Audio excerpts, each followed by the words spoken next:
നരിവേട്ട കണ്ടു. എല്ലാത്തിനും പുറമെ എനിക്ക് ആദ്യമേ പറയാനുള്ളത്, ഇതുപോലൊരു സെൻസിറ്റീവ് ടോപ്പിക് ഇത്ര പച്ചയായിട്ട് അത് റോ ആയിട്ട് എടുക്കാൻ കാണിച്ച ഒരു മനസ്സ്, അതിന്റെ പേരിൽ നരിവേട്ടയുടെ ടീമിന് എന്റെ ഹ്യൂജ് റെസ്പെക്ട് ഞാൻ കൊടുക്കുകയാണ്. ടോവിനോ തോമസ് മെയിൻ റോളിൽ എത്തുന്ന, അനുരാജ് മനോഹർ ഡയറക്ട് ചെയ്യുന്ന, ജേക്സ് ബിജോയ് മ്യൂസിക് ചെയ്തിട്ടുള്ള, എബിൻ ജോസഫ് സ്റ്റോറി ചെയ്തിട്ടുള്ള ഒരു സോളിഡ് ഫിലിം എന്ന് തന്നെ പറയാൻ പറ്റും. എല്ലാവർക്കും അറിയാമെന്ന് ഞാൻ വിചാരിക്കുന്നു. മുത്തങ്ങ സമരം പോലെ ഒരു സെൻസിറ്റീവ് ആയിട്ടുള്ള ഒരു ടോപ്പിക് എടുത്തിട്ടാണ് ഈ ഒരു സ്റ്റോറി ചെയ്തിട്ടുള്ളത്. സിനിമ തുടങ്ങുന്നതിന് മുമ്പേ എഴുതി കാണിക്കുന്നുണ്ട് ഇത് എല്ലാം ഫിക്ഷണൽ ആണ്, ഒന്നും ഡയറക്റ്റ് ആയിട്ട് പറയുന്നതല്ല എന്നൊക്കെ പറയുന്നുണ്ട്. പക്ഷെ നമുക്ക് എല്ലാവർക്കും അറിയാം എന്താണ് ഉദ്ദേശിച്ചതെന്നൊക്കെ. അതുകൊണ്ട് തന്നെ എനിക്ക് തോന്നുന്നു കുറച്ച് ആർട്ടിസ്റ്റിക് ഫ്രീഡം അവിടെ ഉപയോഗിച്ചിട്ടുണ്ടെന്ന് തോന്നുന്നു ചില സ്ഥലങ്ങളിലൊക്കെ. എനിക്ക് എടുത്ത് പറയാനായിട്ട് ആദ്യം തോന്നുന്നത് ഇതിന്റെ ആർട്ട് വർക്കും ക്യാമറയും ചെയ്തിരിക്കുന്ന ഫ്രെയിംസും ഒക്കെയാണ്. ഭയങ്കര മുട്ടായി പോലെ എടുത്തു വെച്ചിരിക്കുന്ന സിനിമയാണ്. ഇതിന്റെ ഒന്നും ആവശ്യമില്ലായിരുന്നു, അവർ ചെയ്ത ഒരു ചോയ്സ് ആണത്. എന്നുവെച്ചാൽ ഭയങ്കര ഭംഗിയുണ്ട്, ഭയങ്കര ബ്യൂട്ടിഫുൾ ആണ് ഫ്രെയിംസ് ഒക്കെ. ചില ഷോട്ടുകളൊക്കെ അത്ര ഇന്റൻസ് ആയിട്ട് നമുക്ക് ഫീൽ ചെയ്യുന്ന ഷോട്ടുകൾ ഉണ്ട് കേട്ടോ. എനിക്കിതിൽ എടുത്തു പറയാനായിട്ട് ഓരോന്നായിട്ട് ഒരുപാട് കാര്യങ്ങളുണ്ട്. അതുപോലെ തന്നെയാണ് സിനിമ എന്നാണ് എനിക്ക് ഫീൽ ചെയ്തത്. മൊത്തത്തില് ഒരു സ്റ്റോറി അവർ ബിൽഡ് ചെയ്തു, ഒരു വൺ ലൈൻ സ്റ്റോറി അവർ ബിൽഡ് ചെയ്തു. അതിനകത്ത്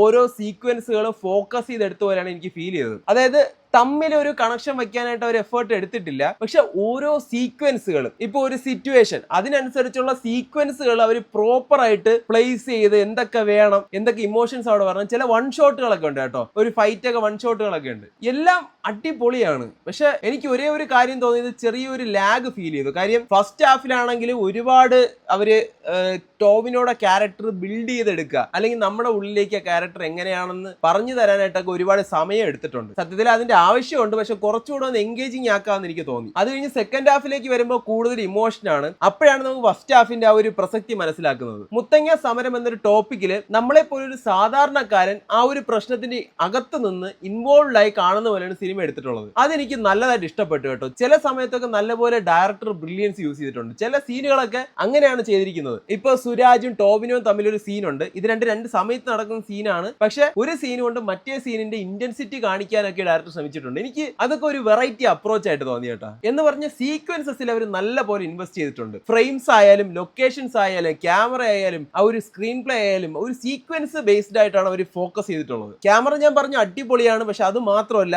music, editing, direction, screen play, background score, art work, എല്ലാം വിഷയം, എല്ലാം ഒന്നിനൊന്നിന് വിഷയം. എനിക്ക് ഭയങ്കരമായിട്ട് ഇഷ്ടപ്പെട്ടു സംഭവം. പക്ഷെ ഞാൻ പറയുകയാണ്, മുത്തങ്ങ സമരം എന്നത് എല്ലാവർക്കും അറിയാം. പക്ഷെ അതിനെപ്പറ്റി ഒരു യൂട്യൂബ് വീഡിയോ എന്തെങ്കിലും കണ്ടിട്ട് പോകുന്നത് കുറച്ചുകൂടെ നല്ലതായിരിക്കും കേട്ടോ. ആ ഒരു പ്രശ്നത്തിൽ ഇൻവോൾവ് ആയിട്ടുള്ള ക്യാരക്ടേഴ്സിനെ അതുപോലെ സിനിമയ്ക്കകത്ത് പോർട്രേറ്റ് ചെയ്യാൻ ഉദ്ദേശിച്ചിട്ടുണ്ട്, അല്ലെങ്കിൽ സാധിച്ചിട്ടുമുണ്ട്. ആ ഒരു ക്യാരക്ടേഴ്സിനെ പെട്ടെന്ന് കണക്ട് ആവും. എന്തായാലും സോഷ്യലി റെലവന്റ് ആയിട്ടുള്ള ഒരു ഇഷ്യൂ ആണ്, ഒരു സ്റ്റോറിയാണ് പറയുന്നത്. കുറച്ച് നാള് മുന്നേ നടന്ന സംഭവമാണെന്ന് വിചാരിക്കേണ്ട. ഇപ്പോഴും കേരളത്തിൽ പല സ്ഥലങ്ങളിലും ഇങ്ങനെയുള്ള ആൾക്കാരുണ്ട്, ഇങ്ങനെ സംഭവിക്കുന്നുണ്ടെന്നുള്ളത് നമുക്ക് എല്ലാവർക്കും അറിയാം. പിന്നെ എനിക്ക് ഫീൽ ചെയ്തൊരു കാര്യം, ആരെയും ഒന്നും വെളുപ്പിക്കാനോ നോക്കിയിട്ടില്ല.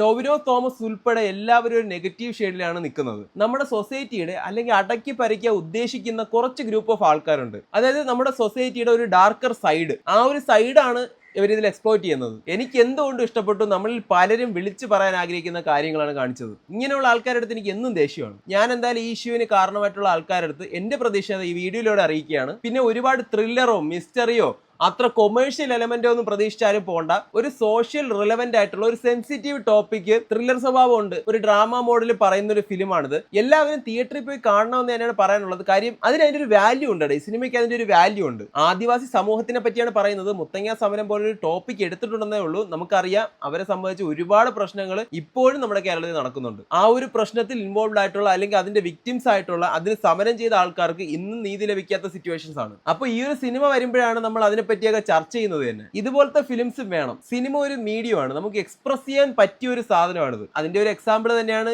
എമ്പുരാൻ. സിനിമ അത്ര വലിയ ഇതല്ലെങ്കിലും ഒരു സോഷ്യൽ റെലവന്റ് ആയിട്ടുള്ള ടോപ്പിക്ക് പറയുന്നതേ ഉള്ളൂ. അപ്പൊ നരിവേട്ട എന്ന ഈ സിനിമ കണ്ടിട്ട് നിങ്ങൾക്ക് ഒരിക്കലും തിയേറ്ററിൽ നിന്ന് നിരാശയോടെ ഇറങ്ങി വരേണ്ടി വരില്ല. നിങ്ങളെ വിഷ്വലി പ്ലീസ് ചെയ്യാനും ഒരു അടിപൊളി സ്റ്റോറി ടെല്ലിങ്ങിനും ഇമോഷനായിട്ടും എല്ലാ രീതിയിലും നിങ്ങൾക്ക് ഇത് എൻജോയ് ചെയ്യാൻ പറ്റും. അതിനൊക്കെ ഉപരി സൊസൈറ്റിയിലേക്ക് ഒരു മെസ്സേജ് കൂടെ ഉൾക്കൊണ്ടായിരിക്കും നിങ്ങൾ വരുന്നത്. നിങ്ങൾ എല്ലാവരും നരിവേട്ട തിയേറ്ററിൽ തന്നെ പോയി കാണണമെന്നാണ് എനിക്ക് പറയാനുള്ളത്. ഇതെല്ലാം എന്റെ മാത്രം പേഴ്സണൽ ഒപ്പീനിയൻ ആണ്. നിങ്ങൾക്ക് ഇങ്ങനെയൊന്നും ആയിരിക്കത്തില്ല തോന്നിയത്, നിങ്ങളുടെ ഇഷ്ടം. നിങ്ങൾക്ക് എന്താണ് തോന്നിയെന്നുള്ളത് കമന്റ് ബോക്സിൽ പറയുക. ഇനി അടുത്ത് വൈകിട്ട് ഡിറ്റക്റ്റീവ് ഉജ്ജ്വലം കാണാൻ പോകുന്നുണ്ട്. കുറച്ച് ഫാന്റസി, എനിക്ക് ഭയങ്കര ഇഷ്ടപ്പെട്ട് ത്രില്ലടിച്ച് നിൽക്കുകയാണ്. ഞാൻ അത് കണ്ടിട്ട് അതിന്റെ റിവ്യൂ ഇടാം. നിങ്ങളപ്പോൾ ചാനൽ സബ്സ്ക്രൈബ് ചെയ്ത് വെച്ചോ, അതിന്റെ വീഡിയോ ഉടനെ വരും. അടുത്തൊരു വീഡിയോ കാണുന്നവരെ ദിസ് ഇസ് അനൂപ്.